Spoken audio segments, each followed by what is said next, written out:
pay this much to get this many views, right?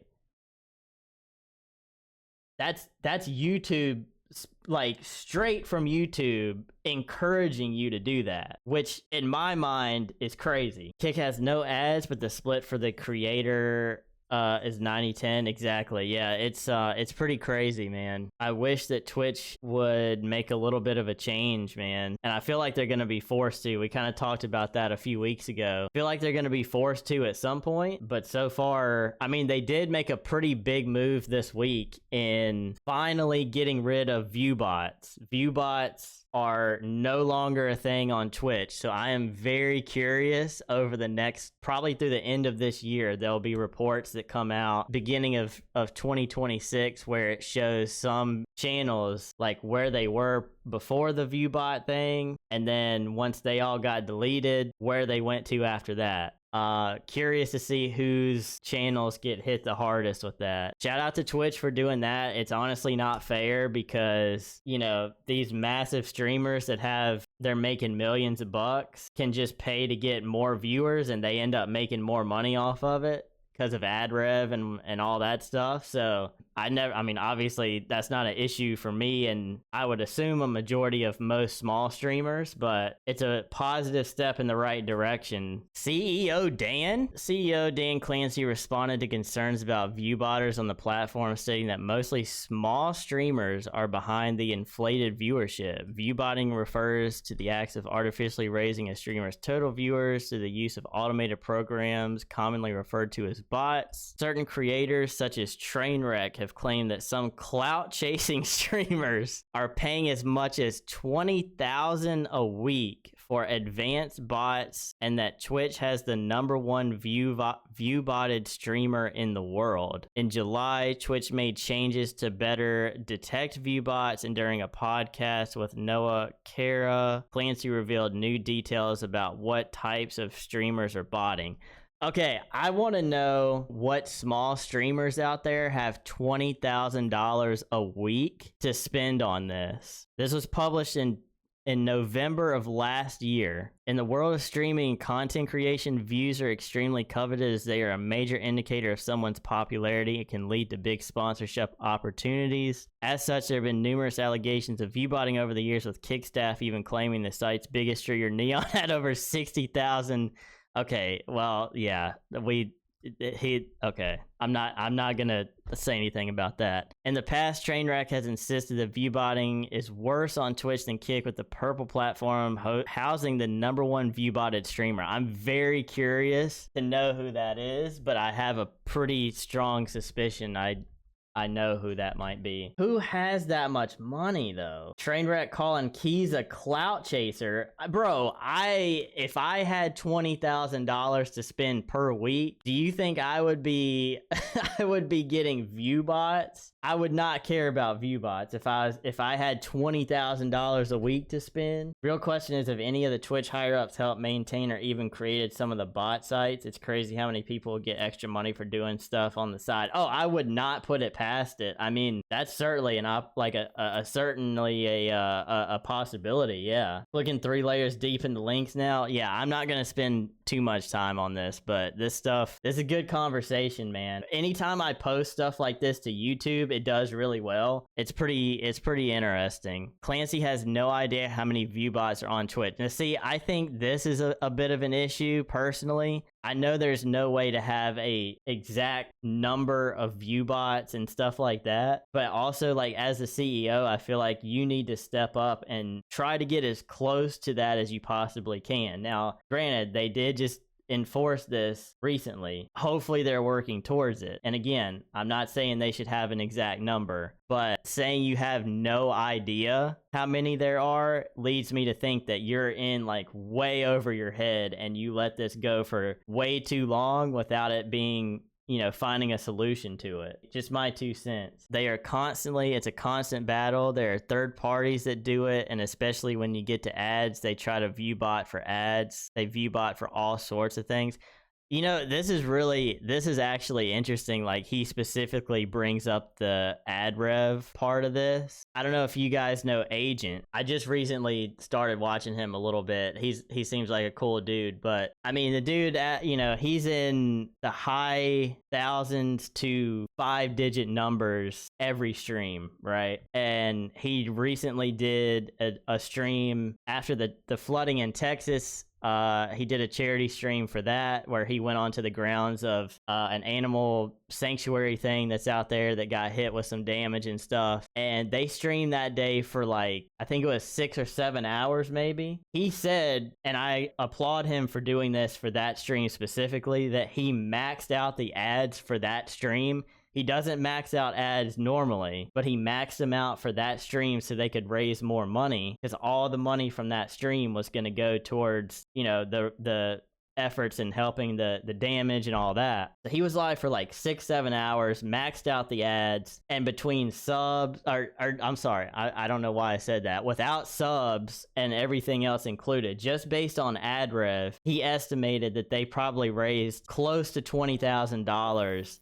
in 6 to 7 hours based solely off of ads. So then you think, if you have these Viewbots, if you can afford to do this, and you got these Viewbots and you say, hey, I may not max my ads out, but I'm going to bump them up from like a balanced position. Bro, that's some money right there. Like, talking about the meta like this, dude, I could talk about this stuff all the time, bro. When pressed about specifics, Clancy claimed that streamers aren't always complicit in the botting, adding that most of the fraud is not on a big streamer, but rather thousands of smaller ones. See, I maybe I misspoke earlier, because I was under the impression that a lot of the top streamers did it naturally, but there's a handful of them that are questionable. Maybe I was wrong in saying that. If they can create 1,000 bogus accounts and then they create Viewbots, then they can create bogus revenue. Back in March, a small Twitch streamer was banned after she accidentally exposed her Viewbotting program during a live broadcast. Bro, dude. If you're trying to get away with Viewbots or any sort of shady business, you absolutely have to make sure you do not get caught doing the thing that's doing that. Like, that is the number one thing that you cannot let happen. Like, you have to be 5 steps ahead at all times to be sure you do not get caught with that. And you still let it happen. How? She didn't know she was live already and was launching her bots. See, dude, oh my gosh, that blows my mind. I get nervous that I forget to open a program so that a sound alert may not go off or something like that. Imagine not even realizing that you're live yet, and then you expose yourself to getting caught with Viewbots. I mean, mistakes happen, right? But if you're gonna try to get away with that, like, you cannot let that happen. Carr then inquired about the largest number of Viewbots he's seen, but couldn't give an answer, stating that he had no idea. We'll have to see if Twitch's updates do a better job at catching bots, or if those abusing the system find quick workarounds. I mean, dude, they're already doing this. They are already doing this, because there's been buzz around Twitch doing this, right? Cracking down on this kind of thing. They are already doing this. You don't have to wonder if that's going to happen. Given Clancy's response to the Viewbotting problem, it appears that even he's unaware at the true scope of the issue plaguing the Amazon-owned platform. See, again, not to double down on Dan or anything like that, but this has gone on for a long time, and this makes it sound like they are very far behind on being on top of the situation. But props to them for taking the first step, making sure that they at least get the ball rolling a little bit. Imagine giving an answer of no idea. Yeah, that's what I'm saying. Like, that's Dan. I don't know Dan super well. I know he's had some controversial things through the years or whatever. He is not the CEO type of guy. Like, he's much more, he doesn't have these AI written up answers, right? Like, he is very just kind of fly by the seat of his pants kind of guy from what I've seen. And honestly, almost like he seems kind of shy to be a CEO for one, but also a CEO and a streamer on his own platform. Like, he is it seems like he's very uncomfortable in front of a camera. You would think in that kind of situation as a CEO, you would have a, like, that question is going to get asked in an interview. So going into that interview with your media training or whatever, you would have a written answer in your head of, this is what I'm going to answer with. It's going to be the most vanilla answer that I can give that doesn't really answer the question. It says enough to avoid the question, and it causes enough awkwardness to the interviewer that they don't want to take it any farther than that. Like, you just give the most basic answer and that's it. But then you say, I have no idea. That's not a really good look right there, my guy. I mean, it's not a great look. What do I know? I'm just a small streamer that doesn't have Viewbots. Can't you just easily look those sites up? Like, it's crazy that hacks or these bot sites can get pulled down just by higher ups doing a quick search. Yeah, I mean, anybody can do it. Anybody can do it. Man, okay, I'm sorry to keep going down this rabbit hole, but some of these sites are almost to blame a little bit for this being an issue, because I would say YouTube and TikTok are probably the two worst, but YouTube is definitely the worst. YouTube, like, they promote you sponsoring a video or a short, right? So when you post, just say the short that I posted at 7 o'clock today, right? They almost daily will be like, pay this much to get this many views, right? That's YouTube, like, straight from YouTube encouraging you to do that, which in my mind is crazy. And maybe I'm in the minority there. I don't really know how other people feel about that, but in my mind, that's crazy. All that's doing is, for one, you're not making money. If you're needing to buy views, that tells me you're probably not making money from YouTube to begin with. So you're spending money that you're not, like, earning already to get more views. Where do these views come from? Are they normal people's accounts that they just push your video to and it counts as a view, or are they fake accounts? That's a very scary thing. And like I said, it's almost encouraged by YouTube or TikTok to do those kinds of things. And I'll be honest, I would be completely transparent about this. When I started really taking YouTube serious at the start of this year, and I was looking at how to get partner, I saw I needed this many watch hours and this many subscribers. That was when I was still under the impression that views actually kind of mattered, which they don't. But at the time, I didn't know that. And so I kept seeing these, like, promote your video, and I'm like, man, they really want you to, like, to do this, which I get because it's money in their pocket, right? But I was like, if this helps my channel grow as a brand new content creator, is the investment is it going to be worth it in the end? And this was beginning days, right? So I was probably less than 100 subs at the time, and this is going back to early this year, like January of this year probably. I looked into it. I was like, is if you buy these views, is this going to come back to, in the end, hurt your channel? Is YouTube trying to tell you, like, okay, in the start, you can get these views, but we know that they weren't really real, so we're going to kind of hurt your algorithm overall on the back end of that, right? Like, if your videos don't take off at the start, are they going to stop pushing your stuff out into the algorithm kind of on the later end of that? I really got into, like, looking into it, and I saw people were, it was very mixed feelings about it. There were mixed results with it, but most of what I saw were people saying, like, this is just a way to get views, but it doesn't lead to subs, and it definitely doesn't lead to watch time. All it really does is it just pushes it to more people. And a lot of times what's even scarier about that is it will give you a specific number of how many people it will push that to. So the more you pay, the more people it gets pushed out to. That's all it does. There is no guarantee that those people are going to subscribe to you, and there is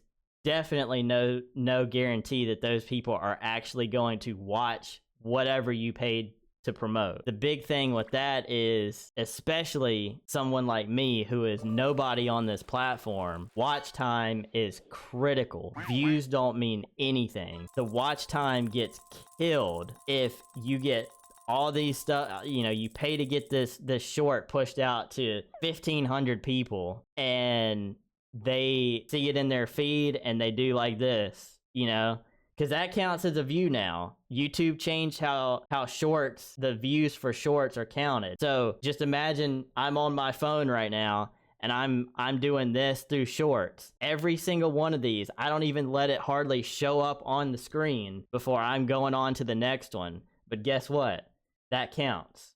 That counts. That counts, right? Every single one of those now counts as a view, whereas before it was like you had to watch it a certain amount of time for it to count. And so what did that do? It made the watch time sink, because people have TikTok brain and this is all they do, you know? 1 out of 20 videos they might stop and watch it. Those views, like if you're paying for more views, now that it's counted that way, it's actually more destroying your channel than it would with just, you know, no luck in the algorithm, right? It's dangerous that YouTube, TikTok, thankfully Twitch doesn't do that and Kick doesn't do that as far as I know, but the fact that those two platforms encourage that is why this is such an issue. At least fake an answer a little bit. Don't let the bad guys know it's open season. Exactly. Yeah, like that's what I say. I feel like he just come up with something, right? Like don't just say,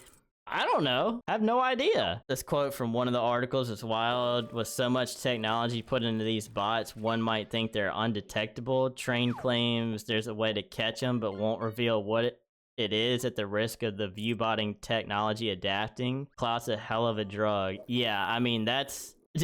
what if, dude, you know what's suspicious about it? Train has all this info. What if he's the one that is like behind it all, and he's like, dude, you wouldn't believe all this viewbotting stuff, and he's like actually the one behind it all. I wish I had a fighting chance in content, right? Like I don't spend time like I should studying the algorithm and keywords and stuff. I do this more out of passion than anything, and I feel like I don't have a fighting chance, right? Like I don't have I'm not a good enough streamer to ever be like full time at this, right? But it's something that I'm passionate about, and so conversations like this are really like, I feel like they're important to have, even though 30 people total might see it, right? Between the stream and if I post a clip of it, you know, they're important conversations to have. And I'm glad at least some of you guys enjoy the conversation, you know? It makes sense to talk about it. It's your job. I mean, it kind of is, yeah. I mean, this is all I have right now, right? I don't treat it as a job, but I do put a lot of effort into it. And like I said, it's my own fault. Like I don't study the algorithm enough to try and make videos pop off or anything like that. But right now I feel like I'm in this process of creating a community that I know is gonna stick behind me no matter what, and also learning in that time frame of how to do this stuff. And once we get to the end of this year, you know, it'll be a year that I've been affiliate, and I'll, you know, have this streak of posting videos every day. You know, 2026, I'm planning to slow down on the YouTube stuff a little bit. I'm still planning to post, you know, 4 or 5 videos a week, but they're going to be more fine-tuned, I guess, towards the algorithm. But right now, like, I just want to keep this streak up. I mean, it's July 31st. I have not missed one day this year of a full video. So it's more like I gotta keep the streak, right? All the way from January 1st to December 31st without breaking the streak. That's the goal. Next year, still gonna be heavy on YouTube. It's gonna be some VODs, you know, I'll probably upload some VODs and stuff, but I might even create like a separate channel for the VODs and just upload those to another channel. Have this one that I do now for, you know, the more specialized stuff. Take away from Dan's interview, stay in your bubble. Listen, I'm just gonna stay in my bubble. I don't view bot. It's obvious. You can look at my views. I don't view bot. Yeah, no view botting here. Stay in your bubble and just vibe, man. Just have fun. I get it, right? If you don't think you're gonna get caught, the temptation is obvious, right? Like you could get hella rich from it, but man, I don't know. I couldn't do it. I like to work for what I have and whatever I get along the way. That's just straight up like no effort. I mean, yeah, you're paying for it, but it's no effort put into it, right? It's like, what's the point of trying when you could pay? I mean, yeah, dude, I'll be honest, like even as me, where it's like I couldn't dream of doing something like that. It's tempting to look into it. I'm not going to. But it's tempting if all these small streamers are like having all this success with it. Yeah, I mean, sure, I'd look into it if my financial situation was a little bit different. Yeah, why not? Launching thousands of bots and paying 20,000 a week is a lot of work. Oh, for sure. Yeah. Put that, putting that credit card number in, that security code, man, that thing's sneaky sometimes. You got to find that security code, you know? Sure wouldn't blame you. I mean, after all, clout's a heck of a drug, am I right? Yeah. No, I mean, the temptation for me, it's not the clout. The temptation for me would just be the thought of having a future, right? Because I'll be completely honest, I feel like my life is over as far as having a future. I am so far behind in life for one, and then financially I am at I'm in such a hole. I feel like I'm at the Earth's core, basically. It's never ending at this point, right? With medical bills, still have student loans, like all that stuff. Nothing is changing health-wise. It's getting worse. So it's like, I can't just tomorrow go get a job to help things get better and actually, be successful with it. So my temptation would come from like, if I had a little money to play with, I'll get some Viewbots and boost that up. I'll be getting ad rev from that, and then sometimes the higher your views are, the more people will click onto the stream because they're like, oh, this guy must be pretty good at this or whatever. That would be my temptation with it. Clout doesn't mean anything, but it's different for everybody. For you personally on Twitch, you can look at who's in chat. So if there's a lot of viewers but few people in chat, I know something's up. Yeah, I mean, I think part of it is difficult with the view botting, especially for well, I don't know, man. I don't know. That's tough. It does seem like it would be easy to do that, but there's also a lot of people who watch the streams that just don't chat. What I'm curious of is with these view bots being so advanced, I almost wonder, like, do they have the ability to chat some? Like, some of them chat some? Because that would seem, if each of them have like an IP and all that stuff, are the bots capable of chatting? That's a very real possibility. I feel like maybe the bots are getting more sophisticated. That's what I'm thinking too. It's a wild thing to think about.